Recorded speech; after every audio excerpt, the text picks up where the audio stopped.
Hello guys, welcome back to my YouTube channel. आज हम लोग हायर परचेज सिस्टम में सेकेंड वीडियो स्टार्ट करने जा रहे हैं, जिसमें हम आपको क्वेश्चन के बारे में जर्नल एंट्री और लेजर का कैलकुलेशन सिखाएंगे या कैसे बनाते हैं ये बताया जाएगा। इससे पहले जिन स्टूडेंट्स ने मेरी इससे पहले वाली हायर परचेज की वीडियो नहीं देखी है वो पहले वो वीडियो देख लें, जिसका लिंक आपको डिस्क्रिप्शन में मिल जाएगा। और बिफोर दैट आपको कोई भी सवाल या कोई भी कैलकुलेशन या कोई भी अकाउंट का सॉल्यूशन से पहले उस सवाल को पढ़ना बहुत जरूरी होता है। चाहे आप एग्जामिनेशन हॉल में हो या प्रैक्टिस कर रहा हूं तो क्वेश्चन को बहुत डिटेल में पढ़ेंगे।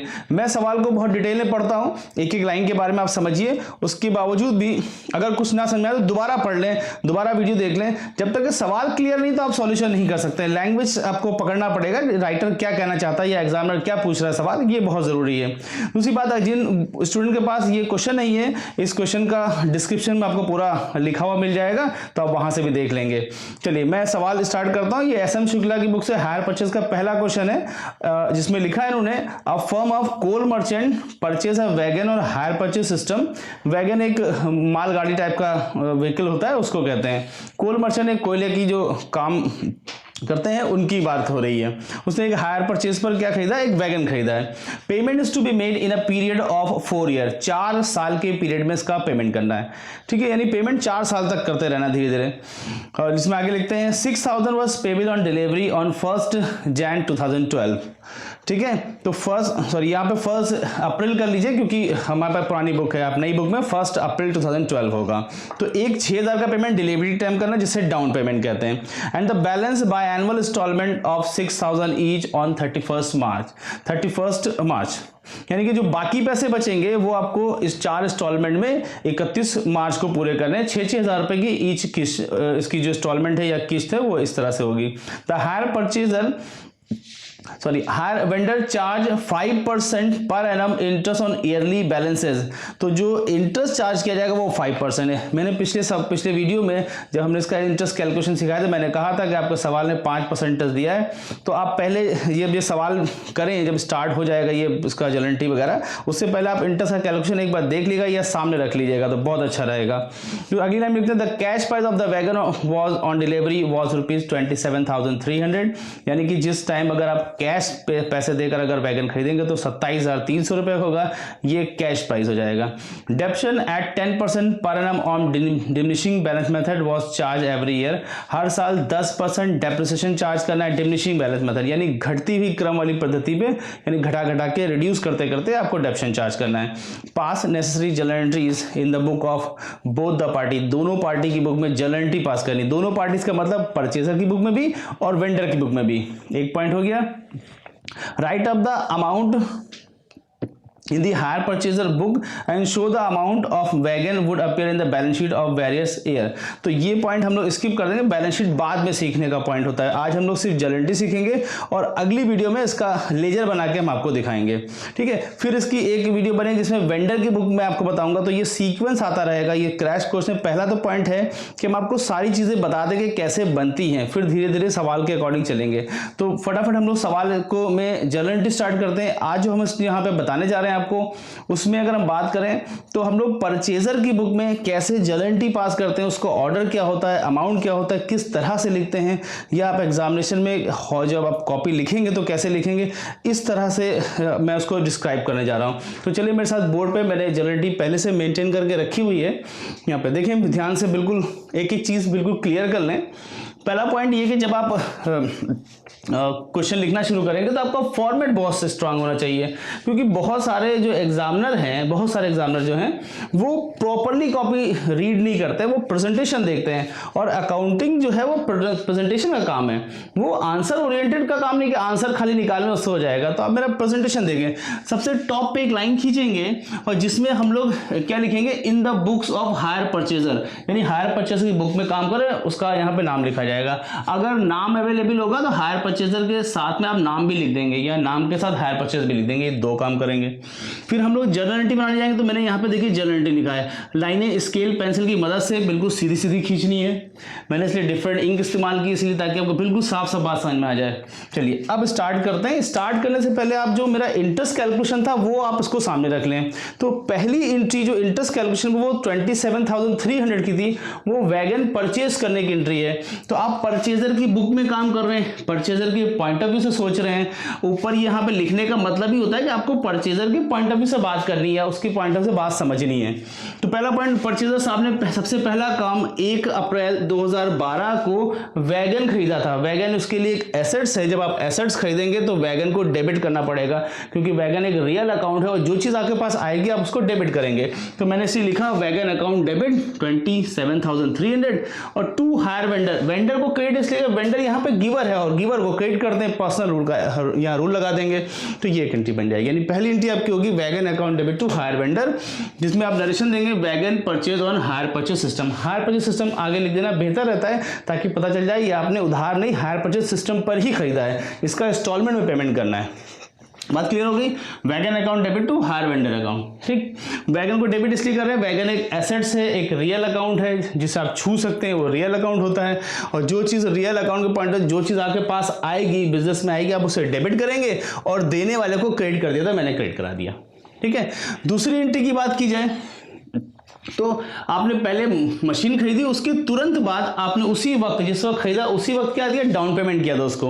डाउन पेमेंट मतलब एक पहला पेमेंट किया था, तो अब हम वेंडर को पेमेंट कर रहे हैं। तो यहाँ देखिए वेंडर रिसीवर हो जाएगा तो मुझे डेबिट करना पड़ेगा, यहाँ गिवर है इसलिए मैं क्रेडिट कर रहा हूँ, यहाँ रिसीवर है मैं डेबिट कर दे रहा हूँ। और पैसे जा रहे हैं इसलिए इसको क्या कर देंगे, क्रेडिट कर देंगे।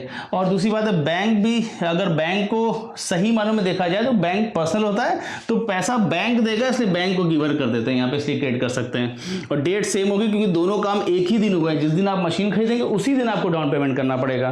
तो मेरी दोनों एंट्री समझ में आ गई। पहले wagon account debit to hire vendor, wagon आ रहा है इसलिए डेबिट करेंगे, वेंडर्स आपको गिवर है इसलिए इनको क्रेडिट कर देंगे। फिर इसी वेंडर को जब हम पेमेंट करेंगे तो वेंडर को क्या कर देंगे, डेबिट कर देंगे, और पैसे हमारे पास जा रहे हैं इसे क्रेडिट कर दे रहे हैं, ठीक है। दो एंट्री हो गई। अब तीसरी एंट्री की बात आती है, तो आपने 1 तारीख को मशीन खरीद ली, साल भर तक इस्तेमाल के, साल के आखिरी में आपको इंटरेस्ट देना पड़ेगा। तो साल का आखिरी दिन क्या होगा, आप देखें यहाँ पे मैंने क्या लिखा, 31 मार्च, साल का आखिरी दिन। क्योंकि आपने जब सवाल हमने पढ़ा तो उसमें भी लिखा था कि 31 मार्च को इंस्टॉलमेंट पेमेंट करनी है। तो अब आपको इंटरेस्ट देना पड़ेगा। परचेजर के पॉइंट ऑफ व्यू से इंटरेस्ट एक्सपेंडिचर होता है इसलिए डेबिट करेंगे, नॉमिनल अकाउंट का रूल लगाते हैं, एक्सपेंडिचर को डेबिट कर रहे हैं। वेंडर साहब यहाँ पे क्रेडिटर्स बने, इनको क्रेडिट करना पड़ेगा, इंटरेस्ट टू हायर वेंडर। फिर उसी दिन, जिस दिन आप इंटरेस्ट लगा रहे हो उसी दिन आपको हायर वेंडर को पहली किस्त चुकानी है, तो हायर वेंडर टू बैंक लिखा जाएगा, ठीक है। यहाँ इस एंट्री यानी कि डाउन पेमेंट वाली एंट्री और ये फर्स्ट इंस्टॉलमेंट एंट्री, इस एंट्री में कोई फर्क नहीं है, सिर्फ नाम का फर्क है। यहाँ भी आप वेंडर को पेमेंट कर रहे हैं, यहाँ भी आप वेंडर को पेमेंट कर रहे हैं, और यहाँ पर बस सिर्फ नाम अलग है कि इसको डाउन पेमेंट के नाम से दे रहे हैं, इसको फर्स्ट इंस्टॉलमेंट के नाम से दे रहे हैं। एंट्री दोनों सेम है, वेंडर रिसीवर है, पैसा जा रहा है इसलिए क्रेडिट कर दिया, ठीक है। तो अब आपको ये बात समझ में आ गई कि शुरुआत में सबसे पहले मशीन खरीदने की एंट्री करनी है, एसेट खरीदने की एंट्री करनी है। दूसरे नंबर पे हमको वेंडर को पेमेंट करना है, डाउन पेमेंट की एंट्री करनी है। तीसरे नंबर पे आपको इंटरेस्ट जो है वो ड्यू हुआ है उसकी एक एंट्री करनी है, एक ये एंट्री बना दी मैंने, और फिर आपने फर्स्ट इंस्टॉलमेंट पेमेंट कर दिया। ये 4 एंट्री, ये फंडामेंटल 4 एंट्री हो गई। अब साल के आखिरी दिन डेप्रिसिएशन लगाया जाता है, किस पे, वैगन पे डेप्रिसिएशन लगाया जाता है। डेप्शन एक नॉमिनल अकाउंट होता है इसलिए डेबिट कर देते हैं क्योंकि नुकसान हो रहा है परचेजर के पॉइंट ऑफ व्यू से, और वैगन की वैल्यू घट रही है इसलिए उसको क्रेडिट कर देते हैं। जो चीज़ हमारे पास जाएगी उसे क्रेडिट कर देते हैं, वैगन की वैल्यू जा रही है इसलिए क्रेडिट कर देंगे। नरेशन दे देंगे डेप्रिसिएशन चार्ज ऑन वैगन लिख सकते हैं। और देखिए मैंने ब्लू इंक से लिखा है, आप भी ब्लू इंक से लिखेंगे, ब्लैक इंक से नरेशन लिखिएगा, नरेशन के बाद एक लाइन छोड़नी होती है, इस तरह से सिस्टमैटिक लिखेंगे, ठीक। तो पहला काम मशीन खरीदी, पेमेंट किया, डाउन पेमेंट किया, इंटरेस्ट लगाया, इंटरेस्ट की किटी बनाई, फर्स्ट इंस्टॉलमेंट पेमेंट किया, और साल के आखिरी दिन क्या किया, डेप्शन लगा दिया। अब नॉमिनल अकाउंट का एक रूल होता है कि जितने भी नॉमिनल अकाउंट होंगे उनको साल के आखिरी दिन उनको पीएल में ट्रांसफर करना पड़ेगा। ये आखिरी लास्ट एंट्री इस साल की कि हमको सबको पीएल में ट्रांसफर करना है। तो अब ट्रांसफर करने का रूल समझ लें। इंटरेस्ट अगर ऊपर डेबिट है तो नीचे क्या कर दी, क्रेडिट कर दी। डेप्शन डेबिट है तो क्रेडिट कर दिया। और कहाँ ट्रांसफर करना है, प्रॉफिट एंड लॉस अकाउंट में। तो यहाँ पर आपका 1 साल पूरा कंप्लीट हो जाएगा, ठीक है। डेप्शन की एंट्री करें और उसको फिर पीएल में ट्रांसफर भी करें। ये ट्रांसफर करना ये नॉमिनल अकाउंट का रूल है, सवाल में ऐसा कुछ लिखा नहीं होता, लेकिन ये ट्रांसफर भी किया जाता है प्रॉफिट एंड लॉस अकाउंट में। और देखिए इंटरेस्ट के सामने इंटरेस्ट की रकम, डेप्शन के सामने डेप्शन की रकम, इन दोनों को जोड़ के यहाँ लिख दें। बात समझ में क्लियर होगी बात ये। तो यहाँ तक पहला साल खत्म। अब जब नेक्स्ट ईयर हम लोग शुरू करेंगे तो नेक्स्ट ईयर में क्या करना है, कि ये वैगन खरीदने की एंट्री यानी मशीन खरीदने की एंट्री और डाउन पेमेंट की एंट्री आपको नहीं करनी है। क्यों नहीं करनी है? क्योंकि सेकंड ईयर में सिर्फ आपको इंस्टॉलमेंट का पेमेंट करना है, डाउन पेमेंट नहीं करना है, मशीन दोबारा नहीं खरीदनी, इसलिए ये पहली 2 एंट्री नहीं की जाएंगी, यही 4 एंट्री फिर से लिखी जाएंगी। और मैंने देखिए 4 एंट्री फिर से यहाँ पे लिखी है। अब देखिए सेकंड ईयर शुरू हो रहा है, इसलिए 13 से 14 में आ गए और साल के आखिरी दिन काम होगा। Interest account debit to hire vendor, वही जो एंट्री ऊपर लॉजिक था वही लॉजिक यहाँ लगाएंगे। इंटरेस्ट हमारे लिए एक्सपेंडिचर है परचेजर के पॉइंट ऑफ व्यू से, तो डेबिट करेंगे, और वेंडर यहाँ पे क्रेडिटर्स बना रहे हैं इसलिए क्रेडिट कर देंगे और नरेशन दे देंगे being interest due for second installment. Second installment का इंटरेस्ट ड्यू हो गया। फिर अब इंटरेस्ट के बाद फिर हमको फिर पेमेंट करना है। अब हम लोग सेकंड इंस्टॉलमेंट पेमेंट करेंगे। वेंडर रिसीवर है, वेंडर को डेबिट कर देंगे और टू बैंक लिखकर क्रेडिट कर दिया जाएगा ताकि वेंडर को पैसे मिल जाए और पैसे मेरे अकाउंट से निकल जाए। इस तरह से ये एंट्री बनती है, या पैसे मेरे पास जा रहे हैं इसलिए क्रेडिट करते हैं। नरेशन दे देंगे सेकंड इंस्टॉलमेंट पे। बात समझ पा रहे हैं कि इंटरेस्ट जो है एक्सपेंडिचर है इसलिए डेबिट कर रहे हैं और पैसे यहाँ से जा रहे हैं इसलिए क्रेडिट कर रहे हैं। यहाँ पे वेंडर को क्रेडिटर्स बनाया है, यहाँ पे रिसीवर बनाया है और रिसीवर को डेबिट करते हैं। फिर साल के आखिरी दिन यहाँ डेप्शन लगा रहे हैं, और डेप्शन की आप थोड़ी सी रकम देख लें, यहाँ रिड्यूस कर दी मैंने। तो पहले हमने मशीन कितने खरीदी थी? 27,300 रुपए की, उसमें 2730 का डेप्शन घटा दिया तो 24,570 वैल्यू बची। उस बची हुई वैल्यू का 10%। अगर आप बात समझ नहीं पा रहे तो मैं जरा एक बार बोर्ड पे यहाँ देख लें, समझ लें। देखिए हमने मशीन 27,300 रुपए की परचेज की थी, इसमें पहली बार डेप्शन 2730 लगा दिया। अब हमारे पास जो पैसे बचेंगे 24,570 और इस वैल्यू का 10% 2457। पहली बार इसका डेप्शन लगेगा, पहले अगली बार इस वैल्यू का लगेगा। इस तरह से धीरे धीरे रिड्यूस होता रहेगा। 22,113 लगेगा तो अगली बार 2211 डेप्शन लगेगा। ऐसे डेप्शन हर बार क्या होगा? बदलता जाएगा, धीरे धीरे बदलता रहेगा। 1990 ये चौथी बार लगेगा। यानी पहली बार आपको डेप्शन ये लगाना है, सेकंड में ये, थर्ड में ये, फिर फोर्थ में ये। इसको रिड्यूसिंग बैलेंस मेथड कहते हैं। घटते हुए क्रम में डेप्शन लगाया जाता है। तो अगर सवाल में डेप्शन का मेथड ना दिया हो तो आपको डिमिनिशिंग ही अप्लाई करना चाहिए। चलिए वापस लौटाएं फिर से एक बार। तो जब हम लोग सेकेंड ईयर में पहुंचे तो सबसे पहले हमने एंट्री कौन सी बनानी थी?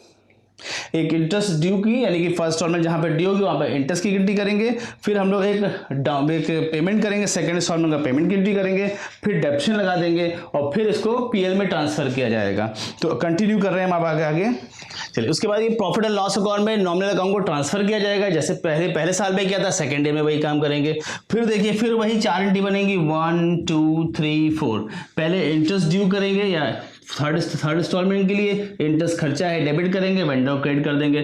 फिर वेंडर को पेमेंट कर दिया जाएगा, थर्ड इंस्टॉलमेंट पे नरेशन दे देंगे। फिर डेप्शन लगाएंगे 2211 थर्ड वाला डेप्शन लगा देंगे डिमिनिशिंग वाले मेथड के हिसाब से। फिर पीएल में ट्रांसफर कर दिया जाएगा इसको। आखिरी में फिर चौथा साल शुरू होगा, ईयर बदलते जाएंगे, जहां से ईयर बदलेंगे आप देख लें, आप 15 हो गया, आप फोर्थ ईयर पहुंच रहे हैं तो फिर इंटरेस्ट लगाएंगे, पेमेंट करेंगे, डेप्शन लगाएंगे, पीएल में ट्रांसफर कर देंगे। रकम अभी आप चेक कर लें, सारी बातें बिल्कुल एक जैसी। मतलब कुल मिला के शुरुआत की 6 एंट्री ध्यान से समझ लीजिए, वही उसके बाद 4 एंट्री बार बार बदलते चले जाइए और रकम चेंज करते रहेंगे, बस ये आपका आंसर रेडी हो जाएगा। तो मैं समझ रहा हूँ कि आपको बात क्लियर हो रही है। इससे पहले कि ये वीडियो खत्म हो मैं आपको एक बात बता दूं, यूं वीडियो में देख के बड़ा अच्छा लगता है, मैं लिख देता हूँ, आपको समझ में आ रहा है, लेकिन बेहतर ये कि आप इसको पहले अपनी हैंडराइटिंग से अपनी कॉपी में लिखें। जब आप लिखेंगे तो कुछ गलतियां होंगी, उसको सीखने मिलेगा, उसको फिर रेक्टिफाई कर लें। और जब प्रैक्टिस करें, कई बार 1-2 बार सवालों को लेकर प्रैक्टिस करें, तब आप बेहतर सीख पाएंगे। प्रैक्टिस ही मुद्दे की बात है। बिना प्रैक्टिस के आप खाली वीडियो देख के नहीं सीखते, तो कॉपी में लिख लें। और अगर किसी को कोई दिक्कत आती है तो वो मुझे व्हाट्सएप नंबर है, मेरा कॉलिंग नंबर दिया हुआ है, आप अगर देखेंगे सब डिस्क्रिप्शन मिल जाएगा, और मुझे कॉल करें, किसी भी टाइम कॉल सकते हैं, पूछ सकते हैं। और अगर कोई जो लखनऊ में स्टूडेंट रह रहे हैं वो आके मिल सकते हैं, बात कर सकते हैं। लास्ट में आपसे एक रिक्वेस्ट है कि आप अपने दोस्तों को, अपने जो कॉलेज के फ्रेंड्स हैं जिनको नहीं पता है, उनको हमारे वीडियो के बारे में, हमारे चैनल के बारे में बता दें, ताकि वो भी हमसे फ्री में ये फैसिलिटी उठा पाएं। और आप खुद भी लाइक, सब्सक्राइब और इसे शेयर जरूर करें, कमेंट जरूर करें कि इसमें वीडियो में कोई प्रॉब्लम है या कुछ बात क्लियर नहीं हो पा रही है, या जिस तरह की प्रॉब्लम आती है आप जरूर करें। और मैं बहुत जल्दी अगला वीडियो देने वाला हूँ पर डे, होपफुली कि एक वीडियो आपको जरूर मिलते हैं। Thank you.